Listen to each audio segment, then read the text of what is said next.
Hello everyone, welcome to Aspirants Edesam. Aspirants Edesam বলে আপোনালোক সকলকে স্বাগতম জনাইছো আৰু আজি আমি আৰম্ভ কৰিবলৈ ওলাইছো ৰিজনিংৰ এটা নতুন টপিক হেয়া হৈছে ব্লাড ৰিলেশন ঠিক আছে আৰু এই টপিকটো আপোনালোকৰ আগন্তুক এডিআৰই আসাম পুলিশ ঠিক আছে আসাম পুলিশ ক্ষমা কৰিব আসাম পুলিশ আপোনালোকৰ সি সেট এনেকুৱা পেপাৰৰ কাৰণে খুব বেছি ইম্পৰ্টেন্ট হ'ব ঠিক আছে আপোনালোকে আগন্তুক যদি জোৱা এক্সামবোৰৰ পেপাৰত যদি চাইছে তেতিয়া হলে প্ৰত্যেক বছৰে এটা বা দুটা কোৱেশ্চন ব্লাড ৰিলেশনৰ পৰা অহা দেখা যায় গতিকে আপোনালোকে এইবাৰ এডিআৰই টো বা যিকোনো এক্সামতে এটা বা দুটা কোৱেশ্চন ব্লাড ৰিলেশনৰ পৰা এক্সপেক্ট কৰিব পাৰে আৰু ইয়াৰ মেইন বস্তুটো হৈছে কনসেপ্ট ঠিক আছে কনসেপ্টটো যদি আপোনালোকে এবাৰ বুজি লয় তেতিয়া হলে ব্লাড ৰিলেশনৰ অংক আৰু বা ব্লাড ৰিলেশনৰ ৰিজনিং আপোনালোকৰ ভুল নহয় ঠিক আছে এবাৰ খালি বুজি লওক কেনেকৈ কৰিব লাগে কি কৰিব লাগে তাৰ পিছত আপোনালোকে যিকোনো যিমান টান দিয়ক যিমান সহজ হওক গোটেইখিনি আমি আপোনালোকে কৰিব পাৰিব আৰু এই ভিডিঅ'ত আমি একদম এৰ পৰা জেডলৈকে এ টু জেড আমি ইয়াত কভাৰ কৰিম এইখিনি চোৱাৰ পিছত আপোনালোকে বেলেগত আৰু ব্লাড ৰিলেশন চাব নালাগে ইয়াতে গোটেইখিনি কভাৰ কৰা আছে ঠিক আছে গতিকে আজিৰ ক্লাছটো আৰম্ভ কৰাৰ আগতে আপোনালোকক জনাই দিওঁ যদিহে আপোনালোকে আমাৰ চেনেলটোলৈ নতুনকৈ আহিছে চেনেলটো সাবস্ক্ৰাইব কৰি ল'ব যাতে আমাৰ আগন্তুক ভিডিঅ'সমূহ আপোনালোকে নোটিফিকেশন সোনকালে পাব পাৰে বা আপোনালোকৰ বিভিন্ন ডাউট বা এনেকুৱা আমাৰ বিভিন্ন ইনফৰমেশন লাভ কৰিবলৈ হলে আমাৰ হোৱাটছএপ আৰু টেলিগ্ৰাম চেনেলত জয়েন কৰি লওক লিংক বিলাক আমাৰ ডেসক্ৰিপশন বক্সত দিয়া আছে প্ৰবলেম নকৰি আৰম্ভ কৰিছো আজিৰ সেশন ঠিক আছে এটা ব্লাড ৰিলেশন বুলি কোৱাৰ লগে লগে আমি কেইটামান সিন মনত ৰাখিব লাগিব ঠিক আছে প্ৰথম সিনটো হৈছে এইটো মানে আমি বুজিম আপাৰ জেনাৰেশন ঠিক আছে আপাৰ জেনাৰেশন ঠিক আছে আপাৰ জেনাৰেশন মানে আমি কি বুজিম মোৰ মা দেউতা ঠিক আছে বা মোৰ দেউতাৰ দেউতা এনেকুৱা এটা জেনাৰেশনৰ পৰা ওপৰৰ জেনাৰেশনলৈ গলে আমি এইটো সিন ব্যৱহাৰ কৰিম নেক্সট আহিব এইটো সিন বা এইটো সিন এই সিনটো আমি ব্যৱহাৰ কৰিম মোৰ জেনাৰেশন ঠিক আছে অন জেনাৰেশন এইখিনি আপোনালোকে লিখি ল'ব অন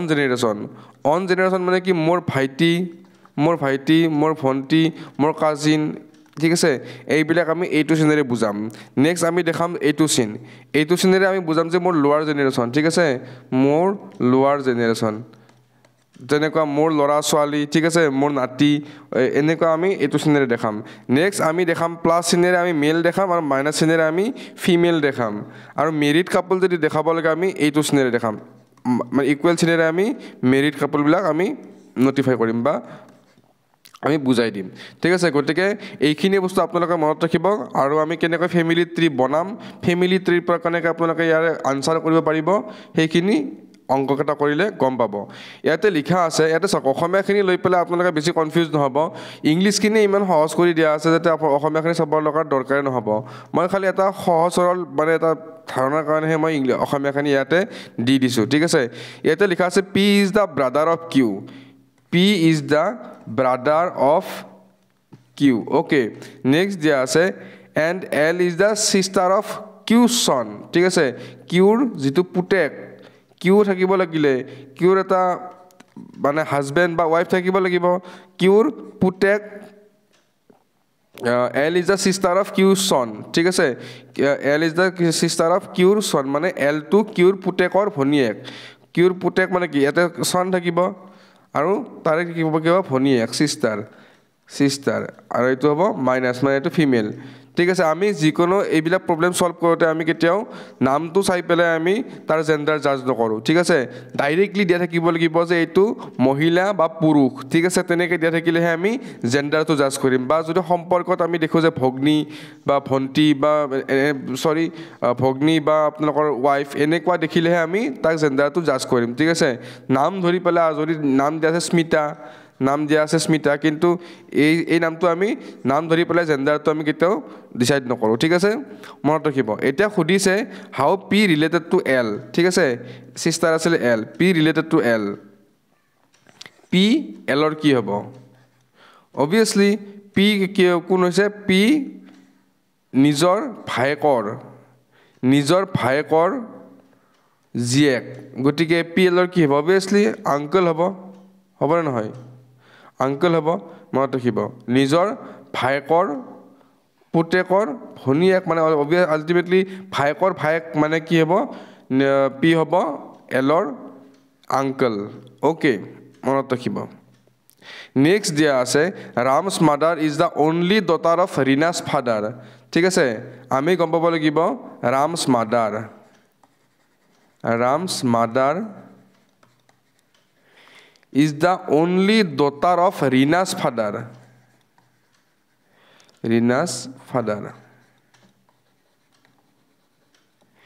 এতিয়া চাওক ৰীনাছ ফাদাৰৰ অনলি ডটাৰ বুলি দিয়া আছে মানে আল্টিমেটলি কি ৰামৰ মাক কি হ'ব ৰামৰ মাকটো আমি ৰীনা বুলি লিখিব পাৰিমনে এতিয়া কাৰণ ৰীনা হৈছে দেউতাকৰ একমাত্ৰ ছোৱালী ঠিক আছে গতিকে আমি ৰামৰ মাকৰ জেগাত আমি কি লিখিলোঁ ৰীনা ঠিক আছে আমি এইটো এৰৰ ব্যৱহাৰ কৰিলোঁ এতিয়া সুধিছে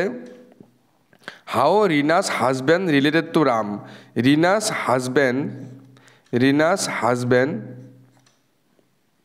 হাজবেণ্ড হ'লে কি হ'ব হাজবেণ্ড ৰিলেটেড টু ৰাম আমাক কৈছে কি ৰীনা মানে কি ৰামৰ কিন্তু মাক ঠিক আছে ৰামৰ কিন্তু মাক ৰীনা গতিকে এও কি হ'ব অবভিয়াছলি ফাদাৰ হ'বনে নহয় অবভিয়াছলি ফাদাৰ হ'ব গতিকে অপশ্যন বিটো ইয়াৰে কাৰেক্ট উত্তৰ হ'ব মনত ৰাখিব নেক্সট আহিলে Reena's father is the only son of Ram's father ঠিক আছে ৰীনাছ ফাদাৰ গতিকে প্ৰথমে লিখিম ৰীনাৰ ফাদাৰ ঠিক আছে Reena's father is the only son of Ram's father is the only son কাৰ সন ৰামছ ফাদাৰৰ সন ঠিক আছে ৰামৰ দেউতাকৰ পুতেক একমাত্ৰ পুতেক মানে আল্টিমেটলি কি দেউতাক কোন ৰাম নিজেই দেউতাক ঠিক আছে ৰাম নিজেই দেউতাক how Ram wife related to Reena ৰামৰ ৱাইফ ৰীনাৰ কি হ'ব ৰামৰ ৱাইফ ৰীনাৰ কি হ'ব অবভিয়াছলি মা হ'বনে নহয় কাৰণ চাওক মই আকৌ এবাৰ বুজাই দিছোঁ Reena's father is the only son of Ram's father ৰীনাৰ দেউতাক ৰামৰ দেউতাকৰ একমাত্ৰ পুত্ৰ মানে কি অবভিয়াছলি ৰামৰ দেউতাকৰ একমাত্ৰ পুত্ৰ মানে ৰাম গতিকে ৰামৰ যিগৰাকী ৰামৰ ৱাইফ মানে অবভিয়াছলি ৰীনাৰ মাক হ'ব অবভিয়াছলি অপশ্যন নম্বৰ চি ইয়াৰে হ'ব কি কাৰেক্ট এনচাৰ মাদাৰ হ'ব ঠিক আছে নেক্সট আমি আহিছোঁ ইয়াতে কিবা লিখা খাই গ'ল এইখিনি গুৰুত্ব নকৰিব হা মোৰ টাইপিঙত কিবা হয়তো মিষ্টেক হৈ পেলাই লিখা খাই গ'ল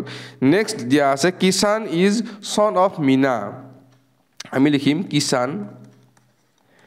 Kisan is son of Meena okay চৰি ওপৰতে মই ৰৈ গ'ল কৰিব মই আৰম্ভণিৰ পৰা কৰিছিলোঁ Ram is the brother of Kishan ঠিক আছে ইয়াতে চাওক আমাক ৰামটো আমি গম পালোঁ যে ৰামটো ব্ৰাদাৰ বুলি দিয়া আছে মানে এইটো কি হ'ব পজিটিভ হ'ব ঠিক আছে কিন্তু আমাকতো কিষাণটো ল'ৰাৰে ছোৱালী দিয়া নাই গতিকে কিষাণটো আমি ব্ৰাদাৰটো মানে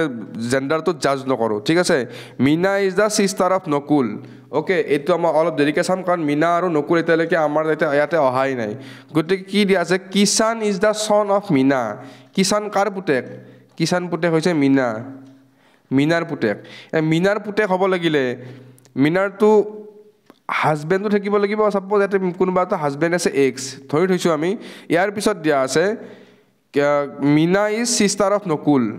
মীনা নকুলৰ ছিষ্টাৰ বা ব্ৰাদাৰ হ'লে আমি একেটা জেনেৰেশ্যন এনেকৈ লিখিম ঠিক আছে নকুল মীনাৰ ছিষ্টাৰ এতিয়া ত্ৰিডাল কেনেকুৱা হৈছে চাওক Ram is the brother of Kishan Ram brother কাৰ কিষাণৰ Meena is the sister of Meena নকুলৰ ছিষ্টাৰ ছেম জেনেৰেশ্যন গতিকে এইটোৱে আৰু ব্যৱহাৰ কৰিছোঁ ঠিক আছে ছিষ্টাৰ অফ নকুল এইটো বোলে sister female Kishan is the son of Meena কিষাণটো মীনাৰ পুতেক ঠিক আছে মীনাৰ পুতেক কিষাণ এতিয়া সুধিছে how Ram related to Meena Ram মীনাৰ কি হ'ব আপোনালোকে জানে যদি জনাবচোন ৰাম মীনাৰ কি হ'ব অবভিয়াছলি ৰাম মীনাৰ পুতেক হ'ব গতিকে ইমান টান নহয় ৰাম আৰু কিষাণ যদি ভায়েক কিষাণ যদি মীনাৰ পুতেক অবভিয়াছলি ৰামো পুতেক হ'ব ন গতিকে পুতেক হ'ব গতিকে নেক্সট কুৱেশ্যনটোলৈ আহিছোঁ ৰাম ব্ৰাদাৰ অফ ৰহিম এইটো চাওক ৰাম ব্ৰাদাৰ অফ ৰহিম ঠিক আছে মই আগতে কৈছোঁ যে নাম চাই পেলাই আমি জেণ্ডাৰ জাজ নকৰোঁ and সিষ্টাৰ Rubina sister of David কিন্তু ৰুবিনাৰ কথা অহা নাই ইয়াতে ডেভিডৰ কথা অহা নাই আমাৰ ৰিলেশ্যন কৰিব দিগদাৰ হৈ আছে গতিকে আমি নেক্সট চাব লাগিব Rahim is the son of Rubina Rahim is the son of Rubina Rubina ৰুবিনাৰ যদি পুতেক হ'ব লাগে ৰুবিনাৰ গিৰিয়েক কোনোবা থাকিব লাগিব ছাপ'জ গিৰিয়েক আমি ইয়াতে বহাই দিছোঁ গিৰিয়েকক ঠিক আছে নেক্সট কৈছে যে আমি আগৰ ষ্টেটমেণ্টটো চাম এতিয়া Rabina is sister of David Rabina is sister of David ঠিক আছে Rabina is sister of David এতিয়া কৈছে how Ram related to David Ram ডেভিডৰ কি হ'ব এটা চাওক আকৌ এবাৰ মই বুজাই দিছোঁ Ram is the brother of Rahim ইয়াতে আহি গ'ল Rubina is the sister of David Rubina sister of এইটো মানে মাইনাছ হ'ব sister of David Rahim is the son of Rubina Rahim is the son of Rubina ঠিক আছে এতিয়া হাউ ৰাম ৰিলেটেড টু ডেভিড এইটো কি হ'ব আপোনালোকে চাওকচোন কমেণ্ট ছেকশ্যনত কি হ'ব যদি পাৰে জনাওক মই অকণ সময় দিছোঁ কি হয় চাওক যদি বুজি নাপায় তেতিয়াও ক'ব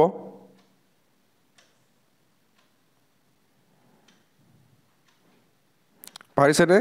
যদিহে পাৰিছে আপোনালোকে এইটো কমেণ্ট ছেকশ্যনত নিশ্চয় জনাবলৈ নাপাহৰিব ঠিক আছে এইটো আপোনালোকে হোমৱৰ্ক দিছোঁ গোটেইখিনি মই কৰিয়ে দিছোঁ খালি আপোনাক লাষ্ট পৰ্চনটোৰ আনচাৰটো উলিয়াব দিছোঁ ঠিক আছে এইটো কমেণ্ট ছেকশ্যনত জনাব গোটেইখিনি মই কৰি দিয়াৰ কোনো মিনিং নাথাকে এতিয়া ইয়াত কৈছে যে study the following information carefully and answer the question given below' okay কৈছে যে কিছুমান ষ্টেটমেণ্ট মানে এটা ষ্টৰি দিয়া আছে বা ইনফৰমেশ্যন দিয়া আছে তাৰ ওপৰত ভিত্তি কৰি তলৰ কুৱেশ্যনটোৰ আনচাৰ দিবলৈ কৈছে ঠিক আছে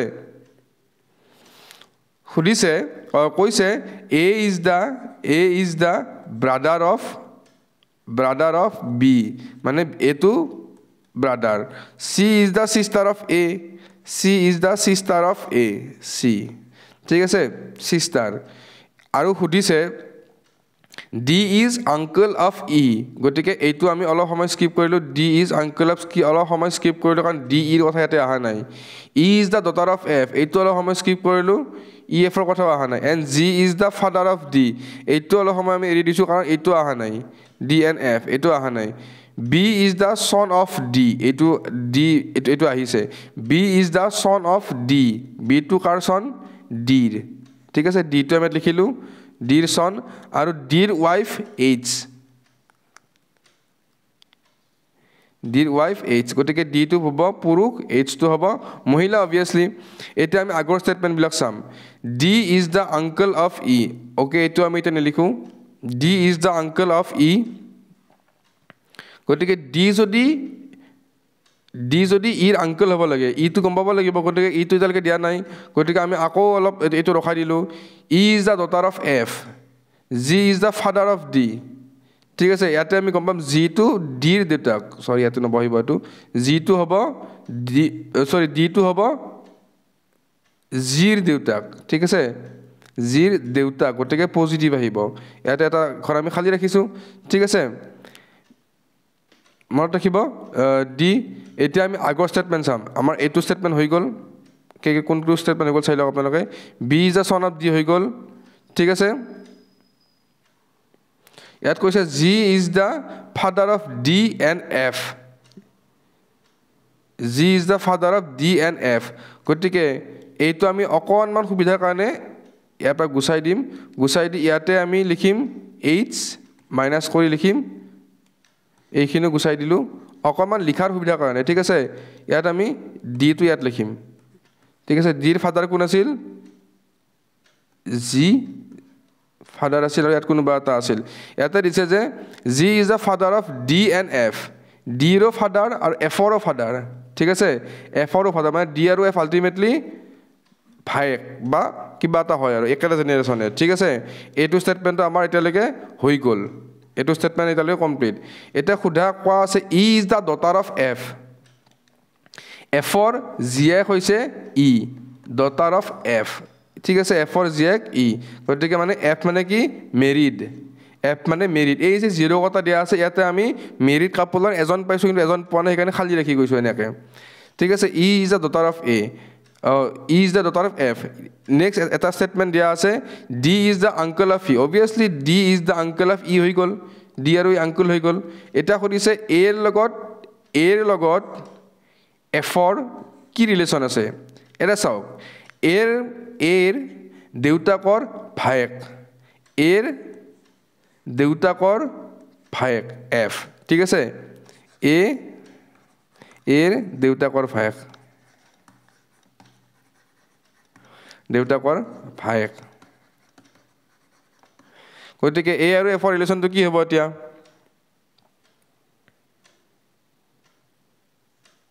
obviously nephew হ'ব কাৰণ ইয়াতে জেন্ডাৰটো দিয়া আছে পজিটিভ মানে মেল বুলি ঠিক আছে গতিকে এনেকৈ আপোনালোকে আনসাৰখিনি কৰিব লাগিব নেক্সট আপোনাৰ এটা বস্তু দিয়া আছে এটো এটা সেকেন্ড টাইপ প্ৰথম টাইপটো গল মই দুটামান হোমৱৰ্ক কৰি দিছো তাৰমানে কৈ দেখাব এটা সেকেন্ড টাইপটো আছে হেতুলৈ আমি যাম ঠিক আছে সেকেন্ড টাইপটো কেনেকুৱা আছে আপোনালোকে চাব এতিয়া এটা কোৱা আছে যে মিস্টাৰ ৰাম সেড ৰামে কৈছিল ৰামে এখন ফটোত আঙুলিয়াই পেলে কৈছিল এতিয়া চাওক যেতিয়া আমি ফটোৰ কথা কম যে কব যে কোনোবা এজন পাৰসন যে এখন ফটোত আঙুলিয়ে কব যে এই মানুহজন মোৰ মাহিৰ পেহিৰ জেঠিৰ কিবা কিবি কব গতিকে এনেকুৱা যদি কোৱেশ্চন থাকে প্ৰথমতে আমি কি কৰিম গম পাইনে স্টেপ 1 আমি এটো প্ৰথম কনসেপ্টটো বুজি লওঁ আমি কেনে কৰিম স্টেপ 1 আমি কি লিখিম প্ৰথম নেৰেটৰ কোন ঠিক আছে নেৰেটৰৰ নামটো আমি লিখিম বা আমি এটা অসমত কৈ দিছো জিয়ে কৈছে তেওঁৰ নামটো আমি লিখিম ঠিক আছে নেক্সট আমি এটা শব্দ বিচাৰিম মাই ইংলিশত থাকিলে মাই অসমত থাকিলে মোৰ এই শব্দটো আমি বিচাৰিম ঠিক আছে এইখিনি আপোনালোকে নোটটোত কৰি যাওক এটা আমি এই অংকটো ষ্টাৰ্ট কৰিম ঠিক আছে এইটো আমি এই অংকটো ষ্টাৰ্ট কৰিম প্ৰথম স্টেপটো কি আছিল নেৰেটৰ বা যে কথাটো কৈছে তেওঁৰ নামটো লিখিব লাগে কথাটো কোনে কৈছে মিস্টাৰ ৰামে কৈছে কথাটো ঠিক আছে ৰামৰ নামটো লিখিছো ৰামে কৈছে he is a only son of my mother ঠিক আছে ৰামে কৈছে he is the son of my mother মানে ৰামৰ মাক আছে গতিকে ৰামৰ মাক আছে son of my mother মানে কি কৈছে এটা Ram said that he is the only son of my mother son of মানে ৰামৰ মাকৰ পুতেকৰ একমাত্ৰ পুতেক সেই লৰাজন ঠিক আছে সেই লৰাজন এতিয়া খুদিছে মিস্টাৰ ৰাম আৰু সেই লৰাজনৰ মাজৰ সম্পৰ্ক কি obviously বাপেক পুতেক হৈ গল নে নাই দুটা গতিকে অপচন ডি কাৰেক্ট আনসাৰ হ'ব বাপেক পুতেক ঠিক আছে ইমান টান নহয় একদম ইজি মনত ৰাখি যাব নেক্সট এটা চাওক Rita told to Moni I meet yesterday at a beach was a youngest daughter of the brother-in-law of my friend's mother. How is the girl related to Rita's friend? এইটো অকনমান আপোনালোকে টাফ পাব পাৰে কিন্তু আপোনালোকে এইটো হোমৱৰ্কত কৰিব যদি নোৱাৰে মই আপোনালোকে কমেন্ট সেকশনত জনাব মই নেক্সট ক্লাছত এইটো ডাইৰেক্ট প্ৰভাইড কৰিম ঠিক আছে চাওক গোটেইখিনি ইজি বস্তুখিনি যদি আপোনালোকে কৰি থাকে কেনেকৈ হ'ব কেতিয়াবা যদি এক্সাম বিলাকৰ লেভেলটো যেটো টাফ হ'ব ধৰিছে কেতিয়াবা যদি অকনমান টাফ কোৱেশ্চন দি তেতিয়াহ'লে আপোনালোকে কেনেকৈ টেকেল কৰিব গতিকে এনেকুৱা কোৱেশ্চনৰ কাৰণে আপোনালোকে সাজু থকাটো ভাল ঠিক আছে গতিকে এইটো অলপ টাফ পাব পাৰে মই আগতে কৈছো কিন্তু আপোনালোকে নিজে চেষ্টা কৰিব এইটো ঠিক আছে Next, a question dia ase Ravi is a son of Aman's father's sister. Sahil is the son of Dibya, who is the mother of Gaurav and grandmother of Aman. Ashok is the father of Tanaya and grandmother of Tavi. Dibya is the wife of Ashok. How Ravi related to Dibya? গতিকে এইটো মই আপোনালোকক নিজেই কৰিব দিছো এইটো নিজেই কৰক যিখিনি বেসিক বস্তু শিকাইছো ন সেইখিনি বস্তু যদি এবাৰ বুজি পাই গোটেইখিনি বস্তু আপোনালোকে কৰিব পাৰিব এইটো মই হোমৱৰ্ক কৰি দিছো কাৰণ চাওক মই বহুত কম কোৱেশ্চন শিকাম মই ক্যালেন্ডাৰ শিকাই দিছো কাৰণ ক্যালেন্ডাৰ তেনেকুৱা দৰকাৰ আছিল ইয়াতে কনসেপ্ট দুটাই কনসেপ্ট এটা হৈছে ফটোত দেখাই দিব আৰু এটা হৈছে আপোনালোকৰ নিজেই ক'ব গতিকে দুটা কনসেপ্ট মই বুজাই দিছো এইবিলাক অংক কৰি দিলে কোনো কথা নাথাকে মই নিদিলুৱে হয় ইয়াতে মই দিছো এই কাৰণে কাৰণ বহুতে কৈছে যে আমাক প্ৰেক্টিস কোৱেশ্চন লাগে ঠিক আছে প্ৰেক্টিস কোৱেশ্চন লাগে আমাক গতিকে হেকাৰে প্ৰেক্টিস কোৱেশ্চন হিচাপে এইকেইটা কোৱেশ্চন মই ইয়াতে দি দিছো আপোনালোকে নিশ্চয় হোমৱৰ্কত কৰিব আমাক এইখিনি বস্তু কমেন্ট সেকশনত জনাব ঠিক আছে এতিয়া এটা বেলেগ টাইপলৈকে মই আহিছো A plus B indicates A is the brother of B. মানে a plus b মানে a is the brother of b মানে প্লাসে কি বুঝাইছে ব্রাদার ভাই বুঝাইছে ঠিক আছে a minus b ইন্ডিকেট কৰিছে যে a is the sister of b মানে মাইনাসে কি বুঝাইছে সিস্টার ঠিক আছে এতিয়া a into b ইয়ারে মাল্টিপ্লিকেশন চিনটো বুঝাইছে a is the father of b ঠিক আছে গতিকে এতিয়া আমাক খুদিছে which of the following means that c is the son of m c is the son of m গতিকে সব আমি জি কোনটা ট্রাই কৰো কোনটো ট্ৰাই কৰা আপোনালোকে কক ঠিক আছে 1 2 ট্ৰাই কৰিছো আমি এবাৰ 1 2 কেনে কোৱা হৈছে চাও আমি শুদ্ধ ধৰিব চাও কেতিয়া আমাক খুদিছে কি উলিয়াব দিছে c means that c is the son of m c is the son of m এইটো আমি কোনটো ইকুয়েশনৰ পৰা পাও উঠি খুদিছে একটো চাও m to sister of m sister of car n ঠিক আছে বা আমি এটো ডাইৰেক্ট লিখিলো m to car sister n ৰ sister ঠিক আছে একাৰা জেনাৰেশন লিখি লৈছো আমি তাৰ পাছত n to হৈছে সিৰ ফাদাৰ সৰি কি কৈছে যে n to হৈছে সিৰ ফাদাৰ n to সিৰ ফাদাৰ n to কাৰণ মাল্টিপ্লিকেশন চিন মানে ফাদাৰৰ কথা কোৱা আছে আৰু c to হৈছে f ৰ ব্ৰাদাৰ c to হৈছে f ৰ ব্ৰাদাৰ মানে এনেকুৱা হ'ব ঠিক আছে আৰু এইখিনি দিয়া আছে যে এবাৰ চাই লব m n ৰ ভনিয়েক সৰি m is the sister of n okay এটোৱে মাইনাস হ'ব m is the sister of n okay next দিয়া আছে n is the father of c to ফুল হৈ গল n is the এটো ইয়াতে নহয় n is the father of c গতিকে n is the father of c গতিকে এটো ফাদাৰ হৈ গল গতিকে সব সিৰ দুটা কথা আমি পয় নাই তেলকে father of c n is the father of c লিয়া আছে আৰু c to f মানে c to f ৰ ভাগ এনেকে দিয়া আছে গতিকে এটো পৰা আমি কোনো বৈধ হেতু আনসাৰ না পাও ঠিক আছে আমাক খুদিছে কি যে সিৰ দেউতাক কোন ঠিক আছে সিৰ দেউতাকৰ মানে সম্পৰ্কটো কোনটো ইকুয়েশনে দিয়ে এটোত নহল আমি এবাৰ ডি টোত চাও ডি টোত কি লিখা আছে গতিকে লিখা আছে m is the father of n m is the father of n n is the sister of c and c is the brother of f sister brother okay এতিয়া আমি গম পালো কি m ৰ পুতেকৰ m c ৰ পুতেক কি কোন আছে m c ৰ পুতেক m ইয়াৰ পৰা আমি গম পালো গতিকে অপচন নম্বৰ 4 টো ইয়াতে কাৰেক্ট উত্তৰ হ'ব ঠিক আছে একদম মনত ৰাখি যাব ইমান বেছি টান নহয় এটো হ'ব এৰে শুদ্ধ উত্তৰ অপচন নম্বৰ 4 ওকে নেক্সট এটো হি একে ইয়াতে খালি প্লাস মাইনাসৰ জাগাত ইয়াতে প্লাস মাইনাসৰ জাগাত বেলে কিবা কিবি সিম্বল দিয়া আছে আপোনালোকে নিশ্চয় কৰিব পাৰিব বুলি আশা ৰাখিলো এটো আপোনালোকে কমেন্ট সেকশনত জনাব এটো মই আপোনালোকৰ কাৰণে হোমৱৰ্ক দিলো আসলে এইখিনি কোৱেশ্চন মই বেলেকৈ পিডিএফত দিম বুলি ভাবিছিলো গ্ৰুপত শেয়াৰ কৰি পেলাই কিন্তু মই গম পালো যে নহয় ইয়াতে গোটেইখিনি প্ৰেক্টিস কোৱেশ্চন দি দিও কাৰণ এইখিনি প্ৰেক্টিসৰ ওপৰত ডিপেন্ড কৰিব আপোনালোকৰ ঠিক আছে নেক্সট ইয়াতে একেই কোৱেশ্চন এইবিলাক সব প্ৰেক্টিস কোৱেশ্চনে মই লৈছো সব একেই ধৰণৰ কোৱেশ্চনে আছে নেক্সট বেলেগ যদি কোৱেশ্চন ওকে নাই ওকে এইবিলাক সব একেই ধৰণৰ কোৱেশ্চন সব সেম কোৱেশ্চন আছে এইখিনি কোৱেশ্চন মই যিখিনি শিকোৱা নাই সেইখিনি কোৱেশ্চন আপোনালোকে কমেন্ট সেকশনত জনাব হোমৱৰ্ক হিচাপে দিছো মই নিজে কৰি দাতকৈ আপোনালোকে প্ৰেক্টিস কৰিলে বেছি ভাল হ'ব যদি আপোনালোকে কয় যে এটো অলপ টান পাইছো এটো হোৱা নাই তেতিয়া মই নিশ্চয় কৰি দিম ঠিক আছে কিন্তু আগে কৰি দা কোনো ধৰণৰ কোৱেশ্চন নাহে একে কোৱেশ্চন মই কৰি পেলাই কিয় সমনষ্ট কৰো নে কি কয় গতিকে আগন্তুক দিনত আকৌ এটা এনেকৈ ৰিজনিঙৰ ক্লাছতে লগ পাম গতিকে তেতিয়ালৈকে আমি আজিলৈ বিদায় মাগিছো থ্যাংক ইউ গুড বাই